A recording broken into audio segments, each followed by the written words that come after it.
Hello friend, good morning all.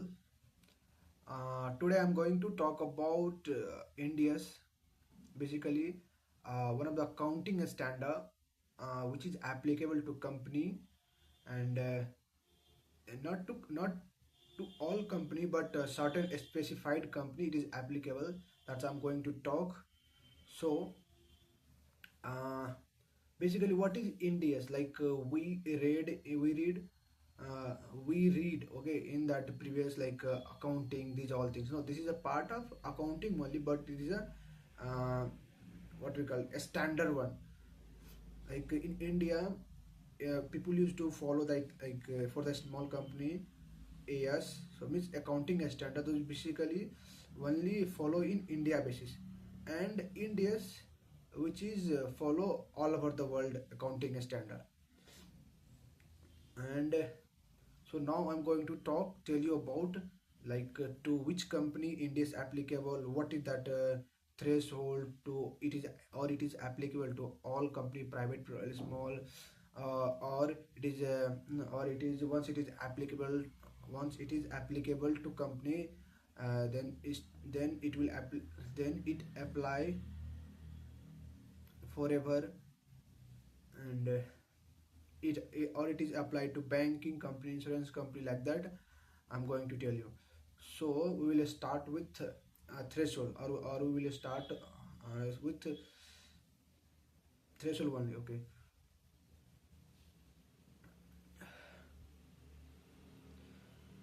for the company, like for the first time in the India in 2016, 2000 sorry, in 2015, that voluntary basis, that it is not mandatory for the company to follow India's. Okay, in 2015 first time it introduced that way. On first in 2016, from the 1st April 2016, like mandatory basis. And that mandatory, the first one is voluntary basis, second one is mandatory basis. In mandatory basis there is a two phase. That two phase, first phase is from 1st April 2016, and second phase is from 1st April 2017. Yeah. So in that first phase, what is the provision that if a listed company or unlisted public company whose net worth, okay, net worth is exceeding or greater than equal to 500 cr, then for that company NDS will apply. Fine. Like now the question is how we will see that net worth, correct, from where to where I will count, or I will include that net worth will apply to follow that India's. So for that we will see 13 14 sorry 14 15 16 14 15 16, yeah, 3 14 15 16 we will see if, for example, if the company net worth in 14 is for 450 share, so in that it is not applicable. If we see that in that 15 the company net worth is 500 share, so 500, so in 2016 we will see that previous 3 year that in any 3 year that net worth of a company exceed 500 cr or 500 cr, then Indians apply to that company from 1st April 2016. Now coming to second phase, in that from 1st April 2017 it's applicable. So in that second phase there is there is no such provision like for like phase 1. Like phase 1, for every listed company, either either it net worth is 100 or some 100 or 10,000, 1 lakh, it doesn't matter. If you are a listed company, you have to follow India's. Okay, and there is a provision regarding unlisted public company. If you are a unlisted public company and your turnover, sorry, your net worth exceeding greater than equal to 250 cr, your net worth is greater than equal to 250 cr, then you have to follow India's. Okay, now the same thing for now the same question is arising in phase 2 also. How we will see, how we know that this is apply from which financial year I have to see that company net worth increased. Okay, so from 15, 16, 17, if that net worth of a company in 15 for unlisted public company, if the net worth of that company in 2015 is 400. Okay, 400, that means from the 1st April 2017 that company on company India's will apply like that. Okay, now the question is like, if once the company India's apply, then forever the company will follow India's. Even in that future the net worth is less than the threshold limit, it doesn't matter, company have to follow the India's. Okay, this is first thing. Now the question is, if India's apply to one company, then the India's apply to his parent, subsidiary, associate also, or what?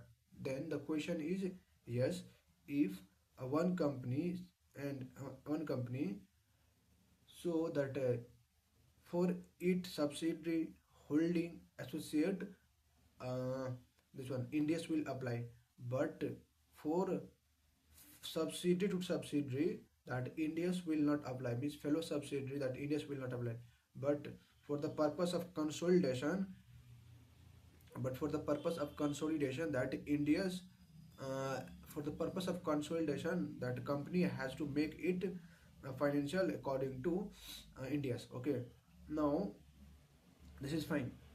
Now for that, I mentioned in that second phase, that listed company. So the company which is listed on SME exchange, okay, means a small medium size, for that also that India's will not apply. Okay, now for that banking insurance company, now we are coming in banking insurance company, like for that banking insurance company, uh, still it is not any notification come on this one. So it is banking insurance company making their financial according to RBI regulation. But for that NBFC, there is again such provision, like mandatory basis, that NBFC has to follow India's in first in 18 first April 2018 phase first. So here that question same thing, uh, if the net worth of NBFC is greater than equal to 500 cr, fine, 500 cr. Now how we know that the net worth? So for that what we will do, we will do 16, 17, 18, 16, 17, 18. Okay, 16, 17, 18. If in this 3 year, or in this 3 financial year, if the net worth of company exceed or greater than equal to 500 cr, then India's apply to NBFC. In that phase second, same thing, all listed company and all unlisted public company, that unlisted public company, they can, for unlisted public company whose net worth is exceeding or equal to 250 cr, okay, then on that company India's will apply. Same thing 18. So what we will do, 16, 17, 18, we will 16, 17, 18, 16, 17, 18, 9, 16, 17, 18, 19, yes. Mm. And like that it will happen. And for that mutual fund, that India's will apply. Same thing, like parent subsidiary here will apply. And then once it apply to company, so it has to apply. And one another thing, that for the purpose of comparative, like in that company act, we have to make the financial as comparable. So we have to change previous year data according to India's, then we will present, because if we put this data in India's and this one according to AS, so this both data we cannot compare, so that we are making previous year data also into according to India's. And thank you. Yeah, yeah. Here I forgot to mention that how to calculate net worth also. In that net worth, we calculate like paid up share capital. In that paid up share capital, reserve surplus, security premium minus deferred expenditure, miscellaneous expenditure, and preliminary expenditure. In that, I'm going to tell you what is deferred expenditure. Deferred expenditure means like a prepaid expenses, but prepaid expenditure for a short period. Okay, and that deferred expenditure means ex- expenditure expenses which are doing expenditure expenses which are done in one accounting period, the but the benefit of that expenses we are getting over a period of time. मतलब कोई खर्चा हमने आज किया है, पर उस खर्चे का बेनिफिट हमें आने वाले समय में भी मिलेगा, उसे हम कहते हैं deferred expenditure. Okay, like miscellaneous expenditure means a small and like irregular kharcha, small and irregular expenses called miscellaneous expenditure. But in that net worth we are not, or in that reserve surplus we are not taking what we are not taking. We are not taking any revaluation reserve from that plant machinery building or somewhere. Basically, we are not taking any revaluation. And that's it. Thank you.